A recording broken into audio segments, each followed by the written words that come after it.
Ladies and gentlemen, this is the 12th and final round. Right hand, Golovkin steps in and down he goes again. Unbelievable. Mayweather makes him pay. What a rookie mistake. A sensational left hook by De La Hoya. It's facts. I'm the best. You know what I mean? Sometimes I don't want to believe it myself, but it's the truth. I'm the best. I'm going to show you how great I am. From Southern California, this is the Last Round Podcast.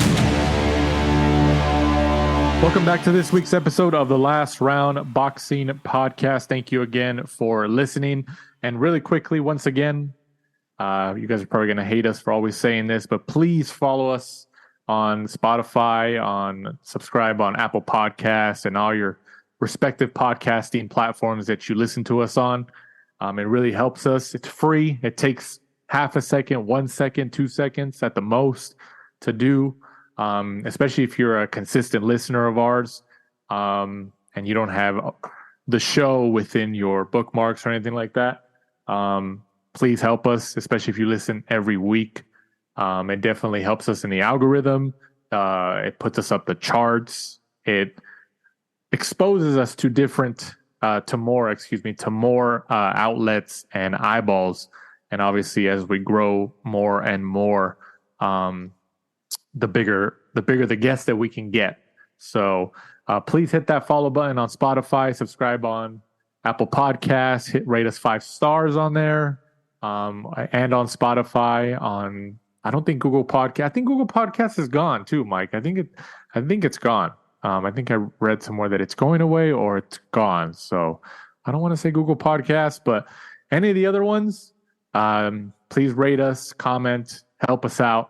It definitely helps us in the show's standing. So jumping straight back into it, fight reviews this past Saturday, the 13th of April from the Manchester Arena in Manchester on DAZN. Zelfa Barrett gets the 10th round TKO over Jordan Gill. Gill was down twice in the 10th round and gets stopped this past Saturday, in Manchester. Mike, what'd you think about Barrett versus Gill? I thought it was a good fight. I thought Zelfa Barrett looked good. He does always seem to be a little bit hot and cold. You know, if you look at some of his previous performances, he fought, who was it? Was it Eric Donovan back in 2020? He was probably, several rounds down and then manages to, pull it out the bag.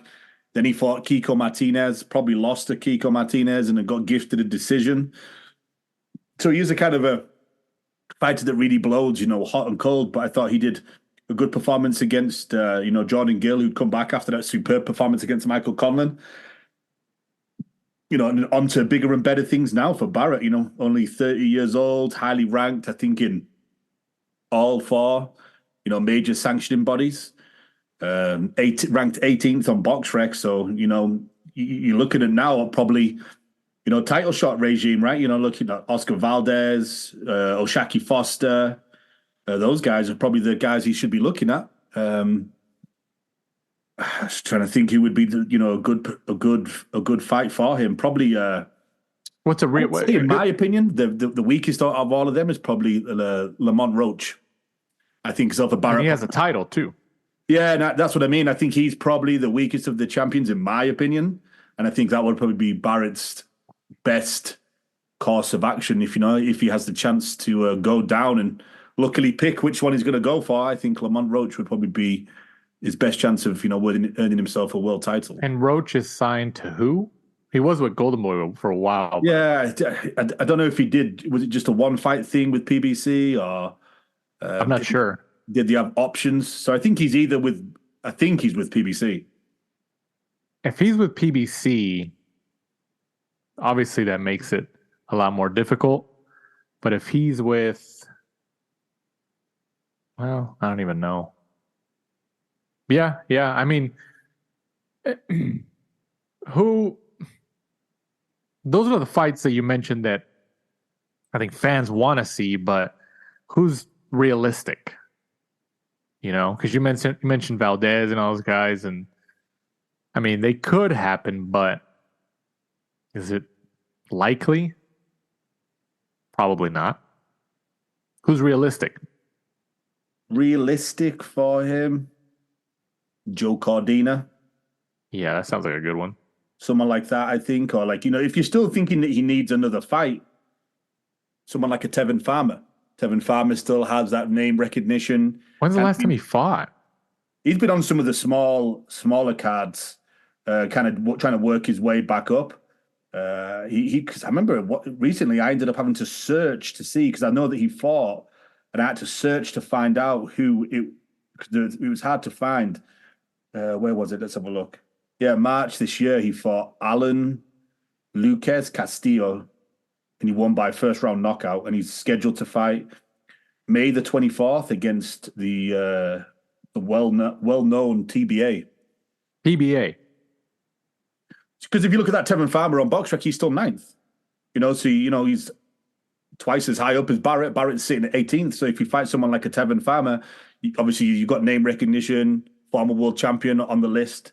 So he kind of ticks all of those boxes. Whilst maybe he's waiting to fight someone like Navarrete or Shaki Foster, a Valdez, a Joe Cordina, one of those guys, Lamont Roach. Yeah. He's still, he's still a name, Tevin Farmer, even though he has kind of been in the wilderness for the last couple of years. Yeah, but I don't know. I mean, do you think Farmer would take a fight like that? Because he's been very inactive since he lost that title to Jojo Diaz. I think he would, because if you look at, he lost to Jojo Diaz. Dude, that was back in 2020. Yeah, it was a long time ago. Ever since then, he's fought Avery Sparrow, Oscar Barajas, and then the Alan Castillo. So 3 fights and they were all in. He took 3 years off, came back in June of 2023, then fought in September of 2023, and then fought March of 2024, and then he's scheduled to fight on May the 24th. So if you think about it, I think he would, because I don't think he's signed to any major promotion. So I think fighting someone like a Zelfa Barrett would probably be, you're back on the big scene as such. Could he kind of overturn the odds and get back into the win column? Because Tevin's probably going to go in as the B side, and it's probably a good payday for him. I mean, Tevin Farmer's obviously trying to get back in the mix, taking 3 years off and then coming back and fighting essentially every 3 months, every quarter. What, 5-6 fights in a 1 year span? Kind of close, right? I mean, yeah. At least you got to give him that. Regardless, is that he took 3 years off, so now he's trying to catch up. Because he could have came like the PBC fighters that we've seen for years, take 2.5 years off, 2 years off, 18 months, 20 months, come back and then fight once and don't fight again for another 2-3 years. That's because of those Uncle Al paydays, right? No, yeah. I mean, can you really, from a financial standpoint, I guess it makes sense. Get 2 years off, come back, get $2 million. Disappear for the year, come back, get another million, another 2 million, and then before taxes. Yeah. So, yeah, I mean, I can see that. I think that's a good one in terms of Barrett versus Tevin Farmer. I mean, Tevin Farmer used to be a Matchroom guy, right? With he won the original signings, if I remember rightly. Yeah, I think so. So, maybe Eddie Hearn and Matchroom, they see Farmer kind of building up his resume again and getting some wins under his belt. They kind of say, hey, you want to come back? We'll put you against Barrett, former world champion. You're right. Having that former world champion moniker really does help. It helps. So marketing and, publicity and all that. I can definitely see that. Yeah, I can see that. You never know. By the end of the year, Barrett versus Tevin Farmer. That makes sense. That makes sense to me. Moving on. Is it Ellie, right? Ellie Scottney. Did I say that right? Mm-hmm. Yeah, Ellie Scottney. Ellie Scottney remains undefeated at 9-0 with a 10-round unanimous decision win over Segplin Lefebvre. That's a hard one. This was for the IBF and WBO Super Bantamweight titles of the world. Segplin, that's a difficult one. That's one of the most interesting names I've ever seen since we've done this show. Takes the first loss of her career. As I mentioned, she is now 18-1, and Scottney now holds the IBF and WBO Super Bantamweight titles. What do you think about this matchup? Pretty one-sided, to be honest with you. I think Ellie Scottney kind of worked out early on that Lefebvre couldn't really hurt her, didn't really have the power to hurt her, and kind of just, started throwing caution to the wind. Would have been quite good to have seen, Ellie Scottney try to get the knockout, which, seemed to be few and far between, unfortunately, in women's boxing. But it was a good victory for her. I think I forgot to add, I think she also did pick up the Ring magazine, which I think was presented to her by Ricky Hatton. You know what? I think I saw some tweets about a friend of the show, and he's been on a couple times, Tom Gray, who is with Ring Magazine, Ring TV. He's been with them for a long time. He usually, I think, when there's fights in the UK or in that general area, he's like one of the representatives, especially if he needs to bring the title. I think I saw tweets from him that said that he couldn't make it to the fight, so he had they were able to coordinate Ricky Hatton to bring his title to award it to the winner. So I thought that was pretty cool. That was a cool little partnership right there to help out, right? I mean, it's one thing to have one fighter do it, but it's another thing when you have somebody like Ricky Hatton come in and do it. I think it's a pretty big deal, isn't it?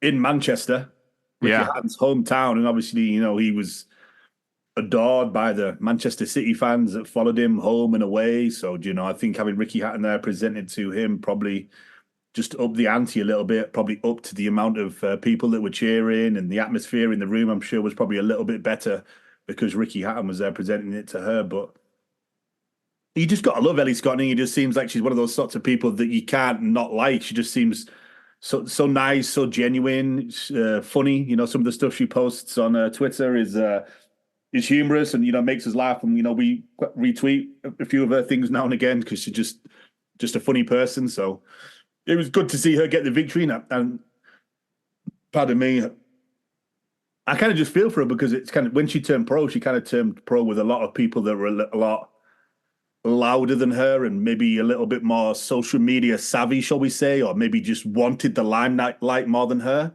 So she was kind of left on the sidelines a little bit, even though she was probably as talented, if not maybe more talented than some of these fighters. So, hopefully now this is kind of like her breakout moment, and hopefully, she can wrap up most of the titles at this level and, hopefully do like a lot of girls do and move up and down the weights and, pick up a lot more because she definitely is, I think, one of the more talented boxers. She just doesn't do the social media side as much. Maybe she just doesn't want to, or it's not in her character. But if you've not watched her, just go watch the fight and follow her on social media.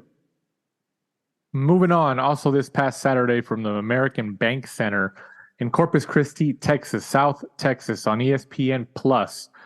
Heavyweight prospect, would you still consider him a heavyweight prospect, Jared Anderson?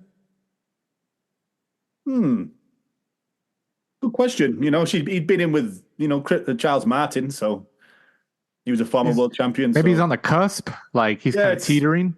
Yeah, it's hard to say, isn't it? Because he's a little bit older, been in with some big fights. So is he technically a prospect? Yeah, it's hard to say, I guess. Not yet. Maybe not yet. Jared Anderson remains undefeated at 17-0 with the 10-round unanimous decision win, over Riyad Murhi. You're struggling today. Yeah, these are throwing some difficult names at me this week. There was no title on the line for this, no regionals, no nothing. This was just a matchup. This was a pretty unexciting fight. Is that the right word? What do you think? Yes, I thought it was was a bit of a boring fight, really. Anderson won pretty easily. I think Riyad just kind of realized too small, not enough power, and then decided not to really throw and just decided to try to see himself out. I think tried to see out the 10 rounds without getting knocked out by Jared Anderson, which Anderson seemed to struggle to be able to break him down.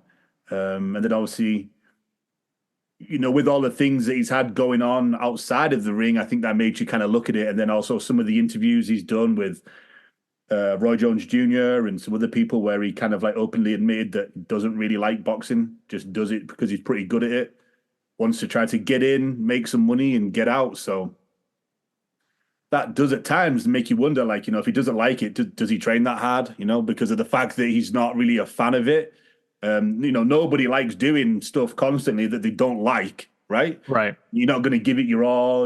If you can cut corners, you're going to, because you don't really want to be there. And then after this kind of performance, and then obviously when he fought, Charles Martin, he did get buzzed a little bit in that fight as well. It does make you wonder, is he going to fulfill the kind of hype that everyone had gave him? Because obviously, he was in there sparring Tyson Fury, and Tyson Fury, I think, kind of told everybody like, hey, I'm sparring this really good guy. I think he's going to be a world champion. His name is Jared Anderson. And that's kind of how he kind of broke out, I think, to everybody, because you're like, oh, wow, like he's getting high praise from someone like Tyson Fury. So obviously, he must be good. So everyone kind of jumped on him from that. So I think he definitely needs to get, he needs to get back in as quick as he can. And just kind of prove us all wrong, try to kind of prove like, hey, I've got all this kind of stuff going on outside the ring, but I can still do the business inside the ring. Prime example of that is someone like Teofimo Lopez, but just before he fought Josh Taylor, everyone was like, this guy can't handle that. All the craziness going on outside the ring. How is he going to keep himself so calm in the ring? He proved everybody wrong. Everybody wrong. When he fought Josh Taylor, he absolutely wiped the floor with him pretty much. I thought Josh Taylor was going to win going into the fight, and then Teofimo Lopez pretty much stood him on his head. So that's what I think Anderson needs to do, kind of concentrate on that. Probably not tell people constantly that he doesn't like boxing and he wants to retire as early as he can. Probably not the best thing to do. But yeah, I think he's probably taken 1 or 2 steps back after this recent performance.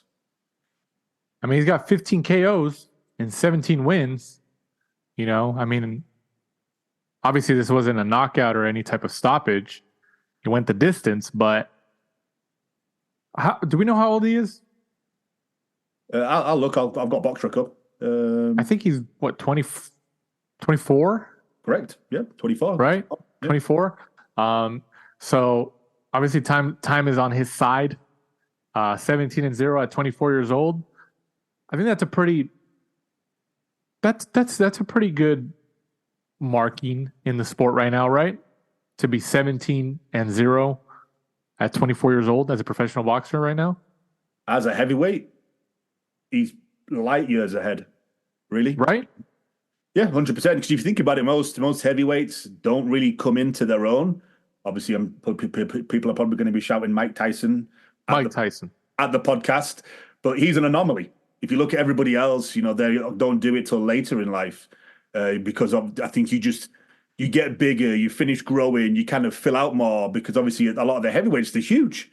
So, when you're young, you haven't got that man strength and stuff like that. So, most heavyweights are kind of reaching their peak later in life. If you look at the top heavyweights in the division right now, I would say they're pretty much all in their 30s. AJ, Fury, Wilder, they're all in the 30s or deep into the 30s. Who do you think is not logical, just like the Barrett versus Gill conversation we just had, realistic opponent for Anderson in the next 6 months? Like we talked about, is he a prospect or is he a contender now? Is he just above a prospect?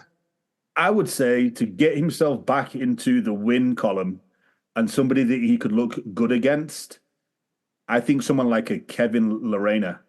He was obviously, most of his career was spent at cruiserweight.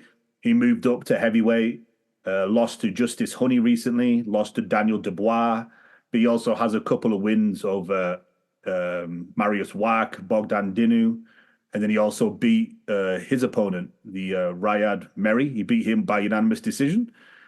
So I think someone like that, just to get him back into the win column, just because of this performance wasn't great. His performance against Charles Martin wasn't great. So more of a confidence builder. The fact that he's been arrested twice recently is probably not great. So just to kind of... It was in Detroit, wasn't it? Wasn't it like a police chase or something? Yeah, he got arrested for a police chase, and then he got arrested for something else silly as well. It's insane, man. So forgot about that. Yeah, just to get himself back into the win column, hopefully turn around all of this bad press. Because I'm sure if he goes at home and he's sat by himself, he's thinking to himself, like my whole world's crumbling around me, like I've got arrested twice. That performance wasn't great. Now everyone thinks that, I'm not the prospect that I am. So he's, probably sat there thinking to himself, right, I need to get back out as quick as I can, get into a win column, get a knockout, and just turn all of this bad press around. So if I was him, I think someone like a Kevin Lerena, ranked highly, used to be, a really good cruiserweight, a little bit smaller, so someone that he can, probably, dominate and get out of there. Huh. Yeah, because he's not. So would you hold him from really leveling up, like significantly? Yeah. Until next year? Yes, just because of what's been going on outside of the ring.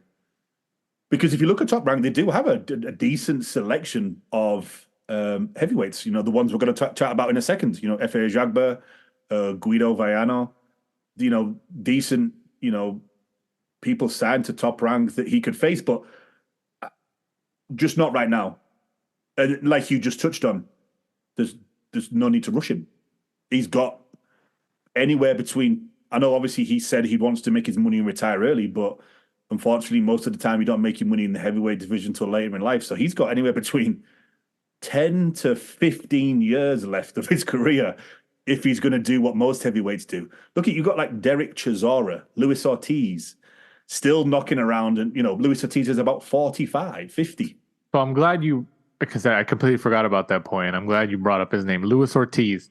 So Bob Arum sent out a tweet today, or the people who control his Twitter account. He authorized the release of the tweet, I'm assuming, saying something along the lines of like, who's going to fight Jared Anderson next? We have no opponent for him. Nobody wants to step up to the plate. Well, then Luis Ortiz released a video on social media.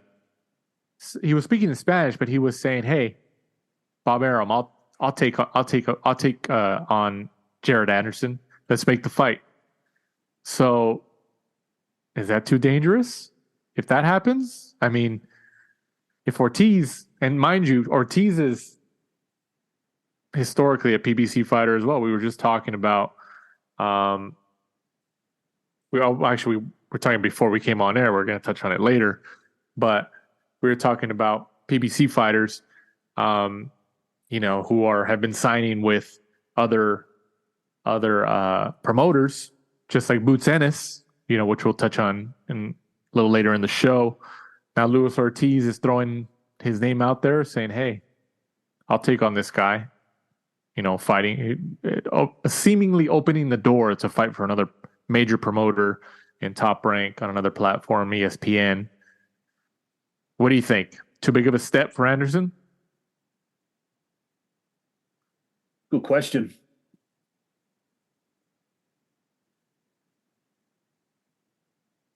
I think it is. I think that's too big of a step. I think so, but you just don't know with Luis Ortiz because... Well, that's exactly why it's too big of a step, because you don't know. you don't know what he has left because, he gets in there with Charles Martin, Luis Ortiz, back in 2022? And then Charles Martin drops him. And you're thinking like, oh, okay, this is the day that we see Luis Ortiz is done. Father Time's finally caught up with him. This is the time. But Anderson turns it around. He turns it around, TKOs Charles Martin. Then he gets in there, loses the 12-round unanimous decision to Andy Ruiz, and then he comes back, gets into the win column January the 13th of this year against a relatively unknown Francisco Cordero. So it's kind of like hard to judge because Luis Ortiz, it would be a good measuring stick for Anderson because he could afford to take a loss this early in his career. because Luis Ortiz is tricky. You're going to get in there, and if you lose, he's a southpaw too. Yeah, and you're going to learn a lot just due to the fact that Ortiz is tricky, can like old Manu teach you a few things, while you're in there. So, yeah, I say do it, man. If you've there's got nothing really to lose apart from the fact that in boxing, obviously, like once you lose, you're done. You're written off. Right? I mean, essentially, but so the sort of the fans say and stuff like that. You're not. But look at AJ's. Look at AJ since he lost to Usyk. How many wins in a row has he had? Right. Yeah. I mean, and that's just like a bigger example. I mean, there's others. Look at Tevin Farmer. He's been off for 3 years since he lost to Jojo Diaz in 2020. I think it was in February 2020 in Florida. Lost his title. Takes 3 years off. Comes back and he's about to fight 5 or 6 times in 1 year. So I say go. I say do it. I don't think Top Rank would do it, but it'd be one way to get back with a bang. Right. Against Ortiz? Yeah, to turn around kind of that bad press, just to come back and, boom, gets in there and, catches Ortiz and kind of like pretty much retires him. Just boom, knocks out. That'd be a big win and some good marketing for him. Yeah, tremendous. I would do it. Got nothing to lose, really. Like you said, he's 24. He's got like another 10 years. Yeah, I think that's because I don't look at him as a prospect anymore. I don't. He's done a lot of fights. I mean, 24 for a heavyweight's young, but yeah, when you're looking at like 17, 18 fights soon, I guess not. Yeah. I mean, hopefully Ortiz did, like I said, he did put out that social media video. So let's see where that leads. We've seen stuff like that before and nothing happens, but we will see. In the co-main event, like you mentioned, Mike, Efe Ajagba, another heavyweight matchup, gets the 20th win of his career, now at 20-1, as he gets the split decision win over Guido Vianello, 12-2-1. Ajagba won by scores of 96-94 twice, and then 94-96 for Vianello. What'd you think about Ajagba's win? And obviously, maybe they're setting up just like we've seen for years. Promoters, they put similar fighters in similar weight classes on the same card. Maybe Ajagba versus Anderson next. I think they're looking at doing that. I don't know whether next, just due to Anderson's performance probably not being the one that they thought it would be. But I think all paths do obviously lead to, Ajagba and Anderson eventually fighting each other. Turning the attention to this fight, I thought it was a fun fight. It was back and forth, back and forth. It looked like Ajagba might have been out of there at the end of the second. But then he kind of fights back, and Vianello kind of like had punched himself out a little bit, which gave Ajagba a lot of the middle rounds. And then Vianello kind of like rallied in the last couple of rounds, but it just wasn't enough, unfortunately, on that night. But a really fun back and forth fight. That's what we all like to see instead of just a one-sided like mopping. One's winning, and then the next guy comes back and stuff like that. So it was well matched heavyweight fight, good to watch. And Ajagba obviously picks up another victory, 20-1, moving on slowly but surely. And maybe by the end of the year, maybe a big fight, 2 top-ranked heavyweights, Anderson and Ajagba. Makes sense. Yeah, maybe give Anderson one more fight just to kind of dust off those cobwebs a little bit, and then a big fight at the end of the year. And also on the card, former Thompson's boxing prospect, Ruben Villa, 22-1. Gets a unanimous decision win over 10 rounds against Christian Cruz Chacon, who takes the 7th loss of his professional career.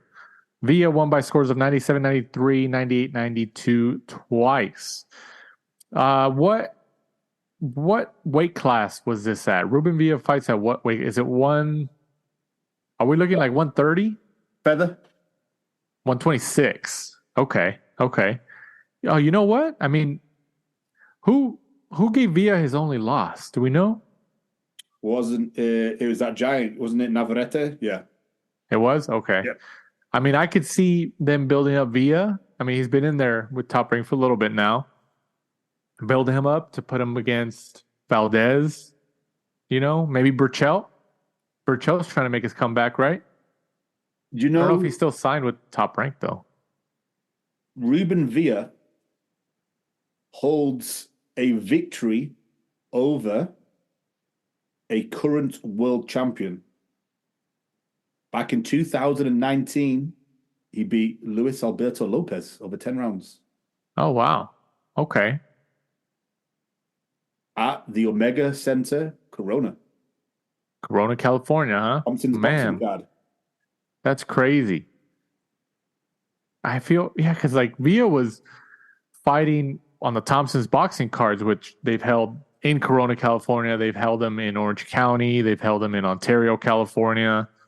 They never really had cards in the Los Angeles area, more in the surrounding counties. But yeah, Villa was on those cards quite a bit until obviously Top Rank picked him up and signed him. So I could see them, why not put Villa against, Burchell, assuming he's still signed by Top Rank, Valdez, I think it would be fun fights, right?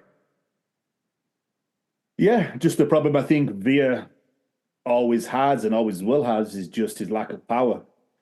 Boxes really well, he's good at everything, but I think when you get in with him and you get into that, world championship level, he just lacks that power, to keep you off. I think you get in there and as soon as you realize oh wow, this guy is just has no power at all. A lot of fighters, especially, the guys who were kind of weight bullies like Navarrete, who's huge at the weight, they get in there and they're oh wow, I'm just going to walk this guy down. Right. Yeah, I'm excited to see where Top Rank maneuvers Villa. He just has that one loss, but I think he could still get some decent matchups going forward between 126 and 130 too. So Robezi Ramirez is a Top Rank guy. Oh yeah, that's right. Between 126 130, they got a pretty good stable right there that they can play around with.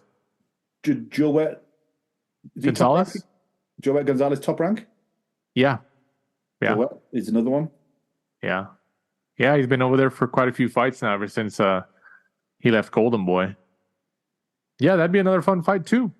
Why not? Isaac Dogbae? I don't know if he's still Top Rank. He was for a little bit. Mm.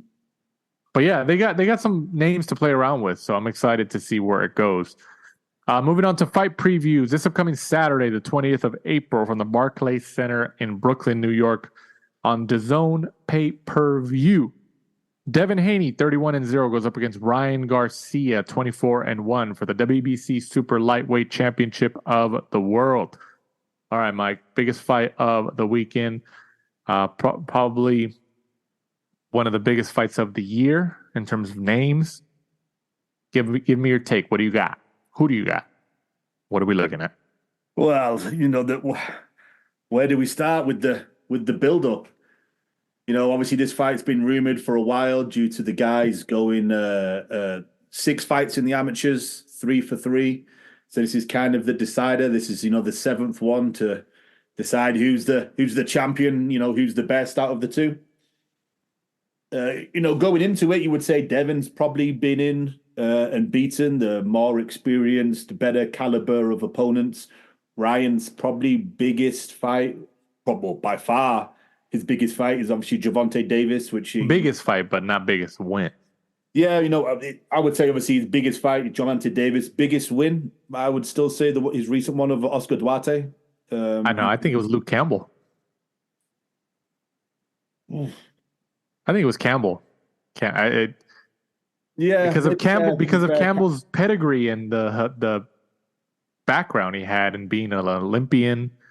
People can argue one side or the other, but I still think it was Campbell.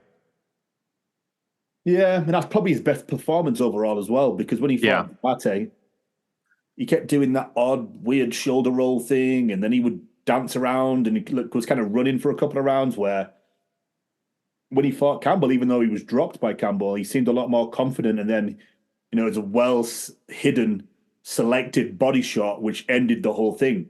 And I think that was probably his best performance, and I think he should have stayed with Reynoso, to be honest with you. I think that was the best performance we've seen from him, the most disciplined performance we've seen from him. I think being surrounded by Canelo and having probably the Reynoso has been a little bit more strict. I think that it was better for him. We didn't see all of this kind of craziness that's going on. Oh yeah, he needs discipline for sure. But yeah, I think he's like a Broner now, where he's just he has his own personality, and if somebody tries to, hone in that personality in some type of disciplinary form, he's going to push back and he's going to get out of it. I think you're right. I think ideally everybody would agree he should have stayed with Canelo's camp, but Ryan, according to Canelo, would show up hours late to the gym, or wouldn't even stay that long. You got to be as disciplined as the guy who's leading that gym, man. Like, that's his gym. You got to do it. But for me, regardless of the buildup that's, Ryan on social media and whatever he's saying, every day it's something different. He's talking about literally, you name it, he's talking about it. Literally. Whether it's sex, religion, politics, I'm serious. Like, you can name any topic, and he's probably talked about it the last several weeks on Twitter/X. So, people are saying, and I can understand it. Does it matter for him anymore? Is he just looking at it like, oh, as long as I just make it to fight night and I get my check, as soon as that first bell rings, I'm going to get paid. Is that it? Is he maybe looking at it like that? I mean, think about how much money he made from the Davis fight. He probably made easily, what, 20 to 30 million? I think De La Hoya said in one interview that it was like $30 million. So, you come into that much money at any age, it's a big deal. It's significant, but he's still a very young guy with a lot to learn.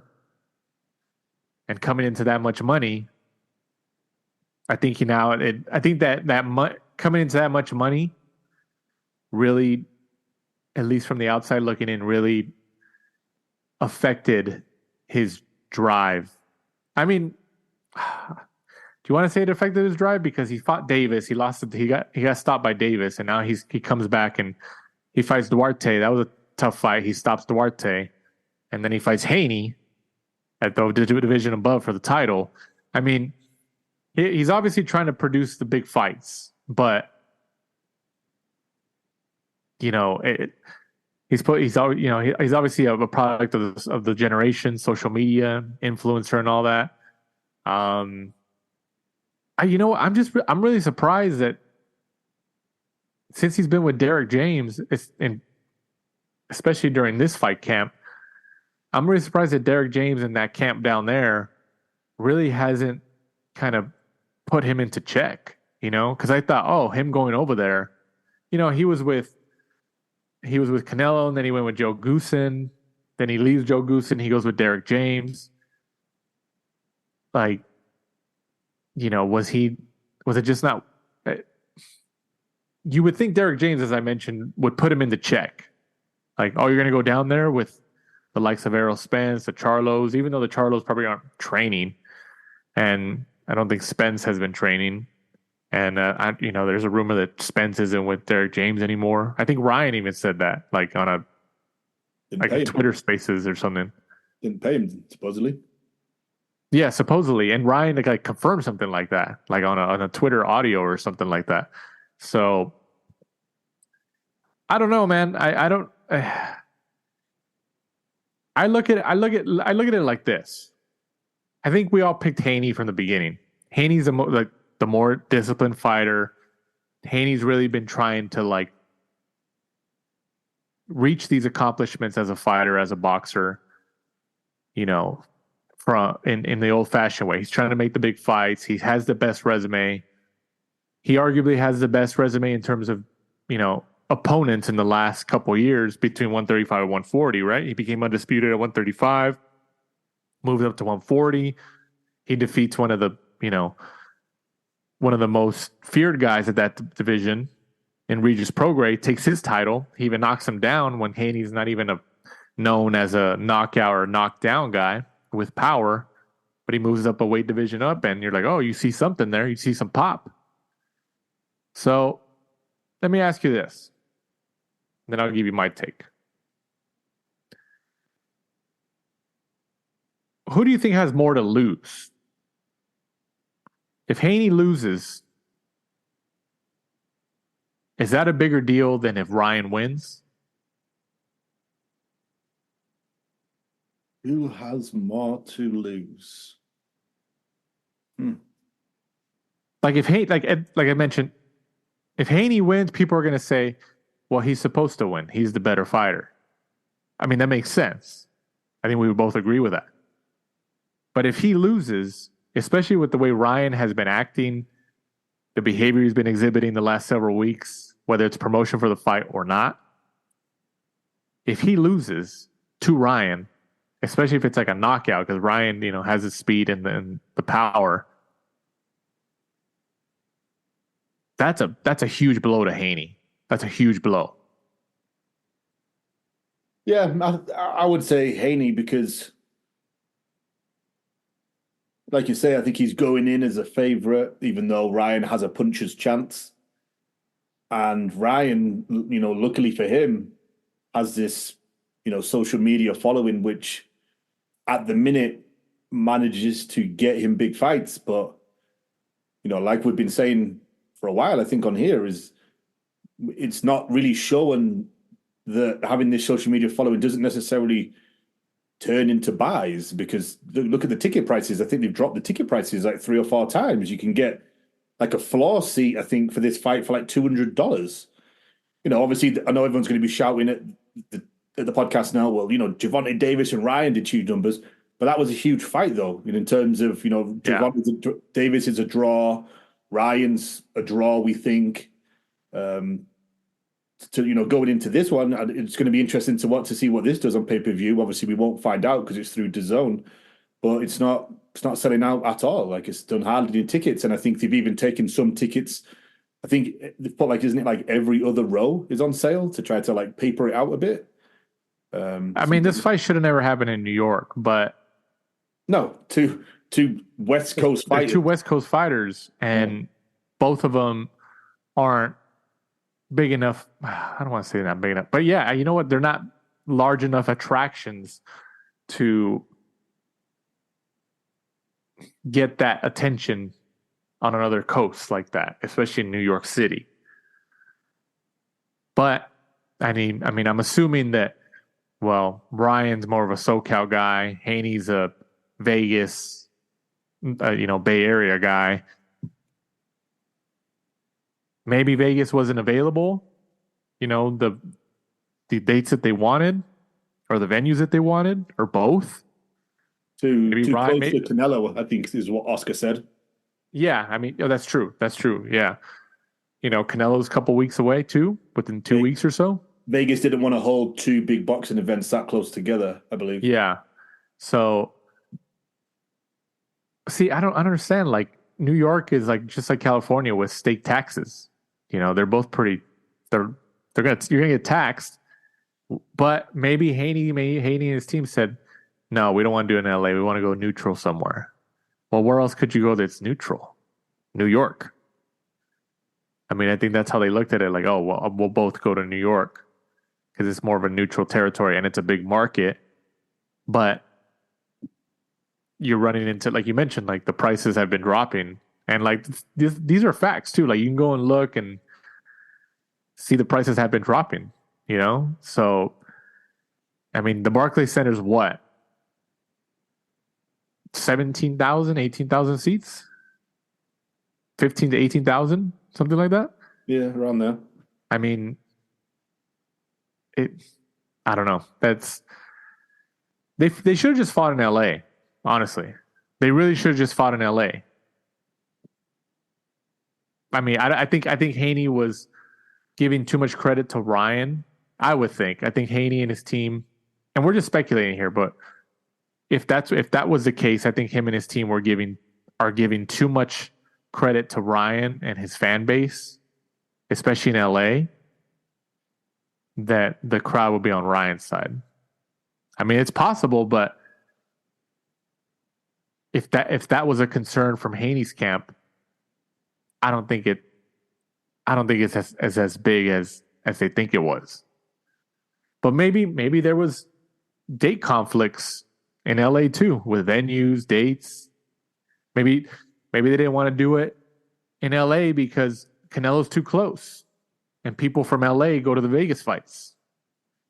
So they're like, oh well, we don't want to do it in LA because then 2 weeks later people are going to go to Canelo, and people are probably going to decide, oh, we'd rather go to Vegas or Canelo instead of Ryan Haney here. So they didn't want to affect ticket sales. That's probably it, honestly. That's probably it. But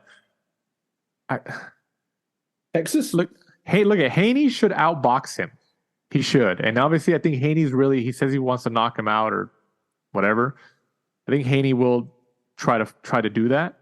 But Haney is expected to outbox him.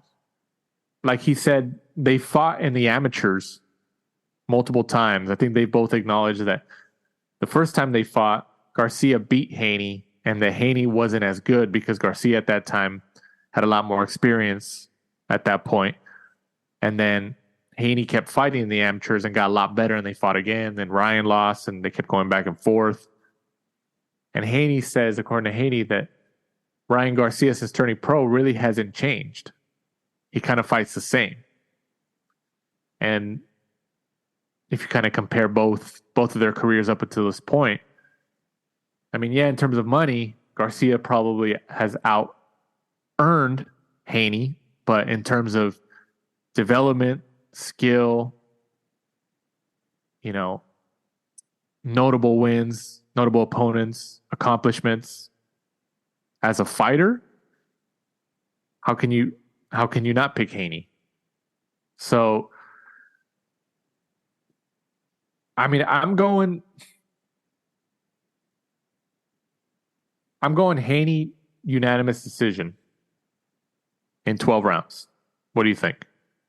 Yeah, I think because of Ryan's ability, to be, 6, 7, 8, 9, 10 rounds down, and then just having that knockout power, having been super, super fast twitch, super fast, super powerful.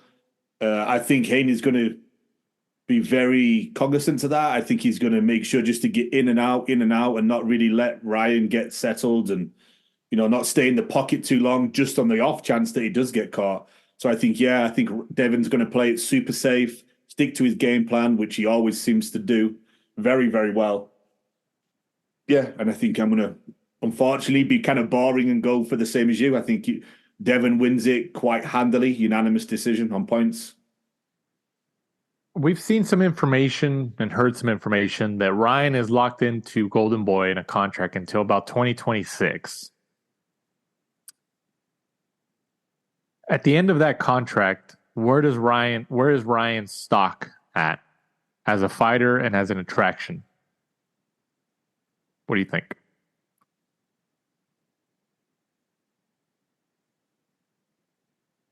I think you've got to really move him very tactfully because, so this is going to be important. Well, I think Golden Boy tries that, but then Ryan overpowers him with his social reach. His complaining, pretty much. Because I think if I was his manager, right, I think he fights Devin. I think he loses. I think the perfect comeback fight for him is someone like Rolly. Rolly just lost. Ryan's going to be coming off a loss. They have obviously the past sparring, which has been posted several times on social media. Obviously, Rolly's a good shit talker, attracts a lot of attention. Ryan just goes completely crazy now on social media, so that's going to attract a lot of attention. So, that's win-win. That's probably going to do pay-per-view numbers because Rolly's... You would think that would be a pay-per-view fight? Oh, man, that sucks. Sadly, yes. Yeah. Just because of the social media reach from both fans of people that, they're very love-hate, aren't they? Both of them. So I think you tune into, you love Ryan or you want to see Ryan get knocked out. And exactly the same thing for Rolly. You either love his shit talking and the brash, crazy stuff that he says, or you can't stand him and you want to see him get knocked out. So I think that would probably be on pay-per-view, and I think people would tune in, and that's a good chance for Ryan to get back into the win column. But if he loses that one, then you're looking at that would be 3 losses in 4 fights, because obviously he has a win over Oscar Duarte kind of sandwiched in between. So I think after that, if Ryan's still wanting to box, I think you're going to have to pick, very carefully, because I think just in terms of ability, he loses to all of the top guys unless he just manages to land that one punch. But he does have that. But with his outside antics and, his lack of training and stuff like that, I just don't think he's going to be able to put that into practice, because he doesn't seem to put the work in behind the scenes. If Ryan, I'm going back to that point, if Ryan wins, especially if he knocks out Haney, because because we talked about this, he's kind of like a little wild, like a mini Wilder, just doesn't really have the boxing skill from a fundamental standpoint, but he just has the speed and the power to end it at any time. Any fighter technically does, but some of them are just more in your face and powerful with it than others. And I think Ryan is one of those. But as long as you can be a smart enough fighter to avoid those shots and avoid those maneuvers, which I think Haney is, just like Tank Davis was, then you can easily win the fight. So, but if Ryan wins, man, the Golden Boy and De La Hoya are going to be so happy. They're going to be so happy, because not only is it's going to be the biggest win of his career, but he's going to be the new WBC full-fledged world champion. Full-fledged world champion. The other ones, interim and everything else, like, none of those don't count. But Ryan has said this week in interviews that the belts don't matter. Because now that he's made tens of millions of dollars, I mean, we've talked about this before ad nauseum on the subject, but and I think Gervonta Davis is the same way, him and his team. It's like, hey, the world title here, the measure of success is attracting business, butts in seats, eyeballs on TV, gates, publicity. The belts don't matter. As a fighter, what do you want? Do you want to be a world champion? Do you want to try to be a world champion and box office as much as you can? Canelo, De La Hoya, Mayweather. I mean, you could. Or do you just want to try to be box office business? I mean, what can you do?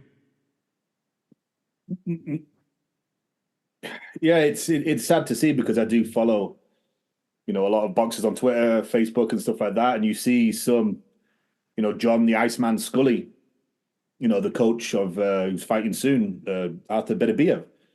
He quite often posts on Facebook, like, he'll get like memorabilia signed and stuff like that, and then he'll auction it off, and he gives it to a lot of retired boxers, and some of them are world champions who didn't earn that much during their career, and they're on hard times, and he does that just out of the goodness of his heart, and he'll send checks to the families and stuff like that, and that's nuts. That just makes you think, doesn't it? Like, you think, like, some of these fighters are all about the money, and then okay, like, you kind of look at it like, okay, like, you would imagine most world champions nowadays get paid enough to be able to retire, and hopefully their families are good, and their kids are good and stuff like that. But I'm sure there are some world champions that have the talent, but unfortunately aren't a draw, and are still going to have to work when they retire, especially some of the fighters in the lower weight divisions, which just aren't as popular as heavyweights and stuff like that. So yeah, you touched on something really poignant right there, is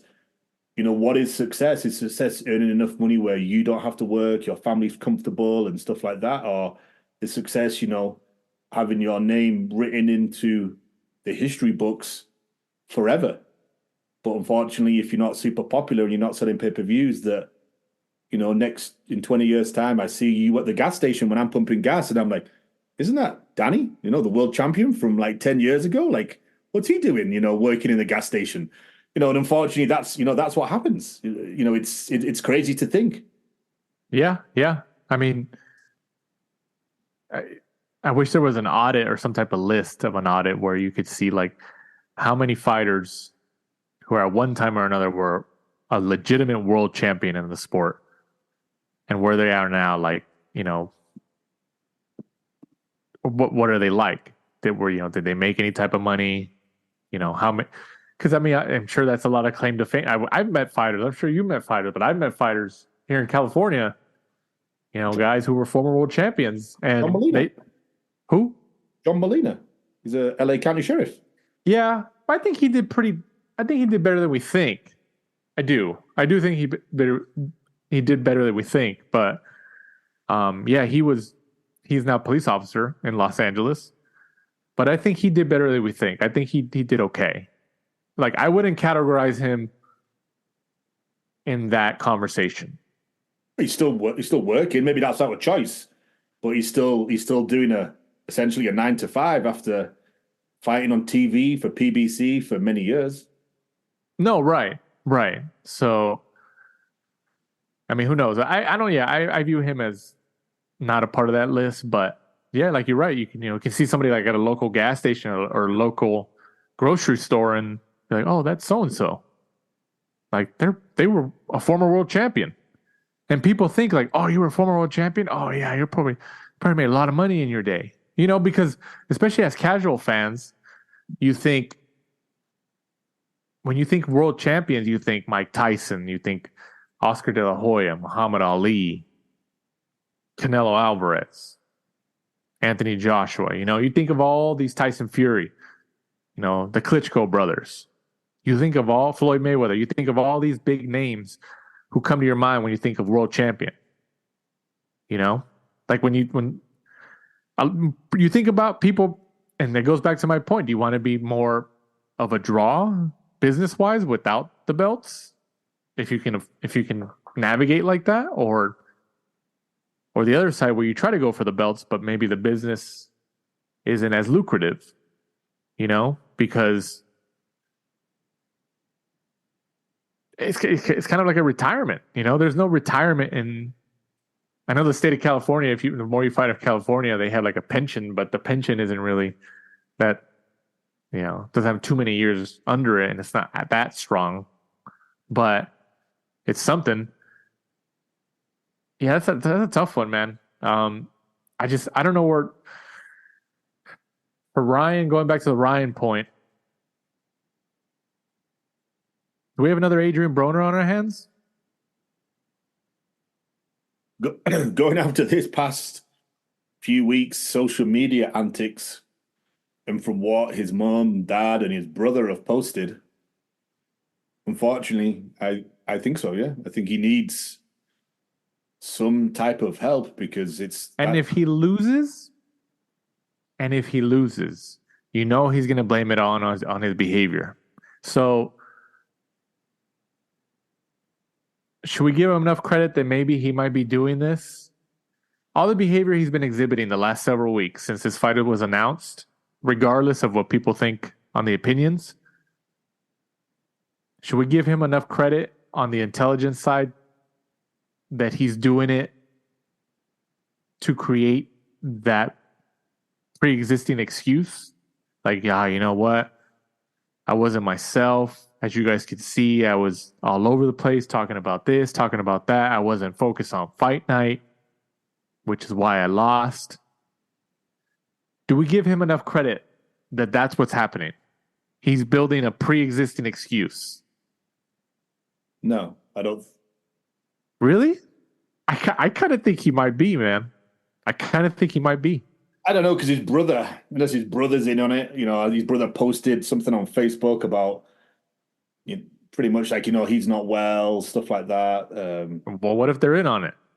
I mean, they could be, to cover his tracks, to try and take away some shade from Devin, because maybe he knows going into the fight, like, hey, Devin's an all-round better fighter than I am and stuff like that. But, dude, some of the stuff that he's posting is just bizarre. Well, as I said, regardless of your opinion on it, whether it's the fact that people are calling for him to have like a mental health check before the fight, like that's, if he's doing that on purpose and he's taking it, he's gone all in. No, right. So I'm telling you, man, if he wins, this is huge. There's a lot riding on this, but if Haney loses, I think that's even that impact is a lot stronger. And whoever wins, if the pay-per-views actually are pretty decent, like what's a number pay-per-view buys wise that you would consider a success? Well, after seeing the ticket sales, I think it's going to be pretty low. For it to be counted as a success. Quiet week, right? The UFC's just had a big card last week, so it's not going up against something like that. Most of the American sports aren't really on. Baseball's just started, stuff. So there's not much challenge in it. I think if it does 300,000, that would be decent, I think. I think that's actually really good. Because I think 200,000 is actually like a bar that they could hit. Like if it did 200,000, I think I would be more surprised by 200,000. I was going to go too, but then when it's nothing really challenging it. There's no big sports, no UFC. No, you're right. But like, they're not. I think it's going to do between probably like around 150, 175, maybe 150.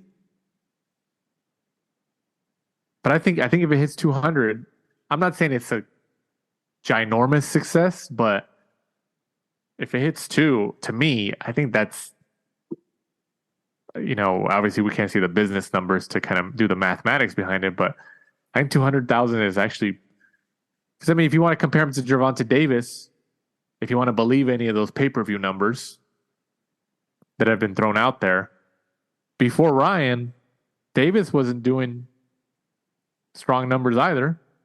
He was doing between maybe 100 and like 225. Then take those numbers with a grain of salt, because they're just, these numbers are just all over the place, and sometimes they're leaked to specific people because they know they'll run with it. But I mean, think about it. Maybe I'm just being too generous today. I think 300 is a huge success. That's why I said 200, because I think 300 is like, oh, that's a huge success. If they hit 200, I think that's actually impressive, because my bar's pretty low. My bar's pretty low for the performance of this entire event financially. You know what? Thinking about it as well, the card is pretty poor. It's really all on the main event. Yeah. I mean, they're making the most money. Yeah. I mean, and I think was it Bill Haney, Devin Haney's dad, said that they did a 55-45 split, 55 for Ryan, 45 for Devin. So if you speculate, what is Ryan making? Probably 5 million,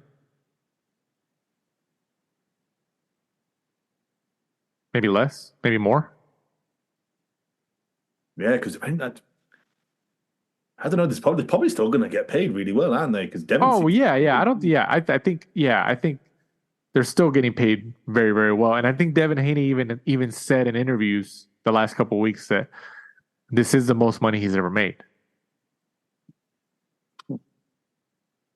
Yeah, probably somewhere between 5 to 10 then for Ryan, right? And then I would think, right?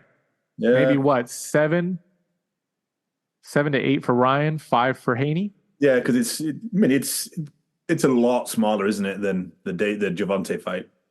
Well, yeah. So yeah, I would say if you're looking at what he did 30 for Davis, like a third. Yeah, so somewhere around 10, 7, 8, something like that. Because I would say it's probably 3 times smaller, right, in terms of the amount of the attraction, the amount of eyes on it, and stuff like that. So, and if I was Haney, if he wins, which I think we both expect him to, in the ring after the fight, I'd be calling out Davis right away. Even though I don't think they would give him the fight, but not anytime soon. But if I was Haney, I'd call out Davis right away. You know? Do it. He's got nothing to lose, everything to gain, right? Yeah. The big payday. Yeah, why not? Yeah. And then, with Haney winning, he's going to be showing that he's got the biggest balls in those divisions right now, 135, 140. He's doing it. So, we'll see. We'll see what happens. I don't know if Golden Boy has like an option on Haney's fight or not. I don't think they do, but it's possible that they could have some type of option on a fight next. Like they have a chance to maybe match or beat the offer for his subsequent fight. But we'll see. We will see. In the co-main event, Arnold Barboza, I think makes this. I believe his Golden Boy debut under the Oscar De La Hoya promotion. 29-0 goes up against Sean McComb, 18-1. Barboza was obviously, as of this recording, is still the plan B in case Haney or Garcia can't make it. So as of right now, as of this recording, at the beginning of the week of fight week, it's still on Devin Haney versus Ryan Garcia. As you get closer, maybe by the time you guys are listening to this, maybe Barboza's in one of those spots. You never know. Let me ask you this. Instead of giving me their take on the fight between Barboza and Sean McComb, by Saturday, what's a percentage chance you put in that Barboza takes Ryan's spot?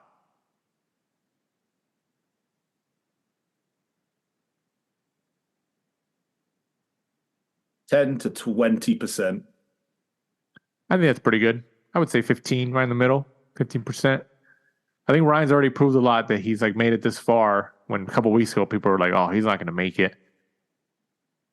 I know a lot of, then obviously, people in the sport, fighters, ex-fighters, were concerned by how Ryan looked. They said he looked kind of heavy and soft. So I don't know whether cutting weight's going to be an issue for him. Just going off what some of the fighters have said, so that could be an issue for him. But we know that we do have 5 days to go. Yeah, that's what I'm saying. Like by the time our listeners are listening to this, main event could have changed. It could have changed. Happens before. It'll keep happening in any combat sport. That's just the nature of the game.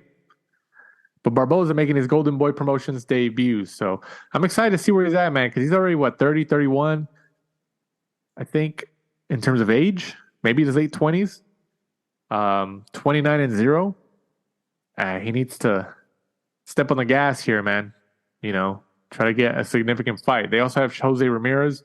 So we'll see. I think he's fighting in Fresno soon. So maybe they're kind of going to put Barboza against Ramirez and maybe Ryan, throw him in there or something.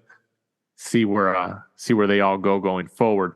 Also on the card, John Scrappy Ramirez, 13-0, goes up against David Medallita Jimenez, 15-1 for the interim WBA championship of the world. Is an interim bout. What do you think about Scrappy Ramirez? Do you think he's a real deal? Good question. I was thinking about that when I was writing the show notes that he was up for a WBA interim. I've been to a lot of his fights, been ringside for them and stuff like that. He is good to watch. I always think he's kind of like flawed at times because he's kind of always going for that one big shot and stuff like that. And I think he has been lucky that some of the guys he's fought weren't big punchers themselves because he is hittable. But he is a showman. And I think the fact that he, has kind of comes down, singing to the ring, always has like good ring attire, stuff like that, must sell a good ticket. I think obviously helps him. And I think that's probably why he had some favorable matchups, just due to the fact that it's a business and he puts bums in seats. But yeah, I mean, he's good to watch. He's fun to watch, and he's in a lower weight division, and he seems to get KOs. So yeah, he's definitely good TV fighter. I enjoy watching him. Hard matchup though. Jimenez is no easy matchup. Right. Who is the top ranked kid from Stockton? Gabriel Flores. Do you think it's appropriate to compare these two, Scrappy Ramirez and Gabriel Flores, in terms of, they got the personality and stuff, but Scrappy's better. Yeah. Considerably better. Gabe Flores couldn't punch his way out of a wet paper bag. So you think Scrappy Ramirez has more talent? He can go a little bit further? Yeah, 100%, 1,000%. Oh, okay. Yeah, I can see that. Yeah. Because I think Top Rank gave up on Flores already, right? I don't think he signed there. Yeah, I mean, I was honest about him and Matt Castro as soon as he hit the scene. They're just both very. I mean, Castro's still going. I'm guessing he must sell tickets because I don't see what they've seen, and I'd seen about Gabriel Flores. They're very amateurish. They don't. I mean, they did sign him. They did. He was an He was not an Olympian. He was like an amateur champion. So I mean, multiple time. Yeah. I think it's just an investment. They're gonna be like, let's just give it a shot, But yeah, for Flores, I'm pretty sure. I don't think he's signed with Top Rank anymore, right? They haven't seen him for a bit. I know that his dad and they did a link up with the Vargas brothers, and they were kind of like doing stuff together. Yeah. So I'm not too sure if it was still with Top Rank or what, but I haven't seen him for quite a while, ever since he took as soon as he started facing people that had some power and would actually hit back, that's when he came unstuck. Kind of like Berlanga. Berlanga a little bit better. I think Castro's similar. Like, they don't like to get hit, and obviously you're a boxer, it's part of the job. And obviously when you're in the amateurs, you've got a lot more padding and stuff like that. So obviously, depending on what you're doing, you have like a helmet. So, you've got headgear. So I think they're just too stuck in the amateurs, unfortunately. They just don't have that dog in them, shall we say, to kind of like ride through that. And like Castro's kind of similar. When we watched him in San Diego, I thought, he was lucky to come out with a victory there that night. Right. And then rounding off the card, Charles Conwell, 18-0, goes up against Nathaniel Gallimore, 22-7-1. Is this Conwell's debut with Golden Boy as well? Yes, sir. So Barboza and Conwell making their Golden Boy Promotions debut. So, hey, signing the last, several months or so, they've signed Barboza, Jose Ramirez, Conwell, some pretty solid fighters. So we'll see if they all pan out, business-wise for Golden Boy. But, everybody was talking about like, oh, they don't have any fighters and they lost Canelo. Slowly but surely, building the stable back up with some pretty accomplished fighters, especially with Jose Ramirez, multiple weight world champion, I think, or multi-time. The Conwell one, I think, is interesting because he's always been spoken about, with all his talent and stuff, but I've never really watched a Conwell fight where I thought, like, this guy's good. This guy's going to go somewhere. But maybe we go into Golden Boy. Maybe we're going to see him a little bit more. Maybe he's going to get the regular action that he needs, and maybe he'll convince us. Maybe. I mean, new promoter, new network. Been on the show, hey man, Barboza. Yeah, Barboza and Conwell have been on the last round. So, hopefully, we'll get them back on again in the future. News and notes section of this week's episode of the Last Round podcast. Former British and Commonwealth boxing champion Willie Lemond passed away at age 45 this past weekend, I believe, according to his son, Jake. Lemond held the lightweight Commonwealth title between 2006 and 2007. The super lightweight title from 2013 to 2014, and the British super lightweight belt in 2014, excuse me. He was still boxing in his 40s. and was due to fight on May 3rd, a couple weeks from today. His last fight was in September of last year, 2023, in a loss in the 8th round to fellow Scott. They're both from Scotland, right? Ricky Burns. And also Willie Lemond had previously fought in the mid-2000s Amir Khan. I believe Amir Khan had released a video saying he just heard about the news, kind of giving his condolences. So, Mike, you're the English guy. Was he? How big was his name across the pond over there? Yeah, I mean, he was well known. Obviously fought a lot of big names, like you just mentioned there. Ricky Burns, big multiple-time world champion in the UK. Amir Khan, like you really. Around the time when Willie Lemond was fighting Amir Khan, Khan was huge because we'd all fallen in love with him, during the Olympics. He was like 16-year-old kid, if I remember rightly.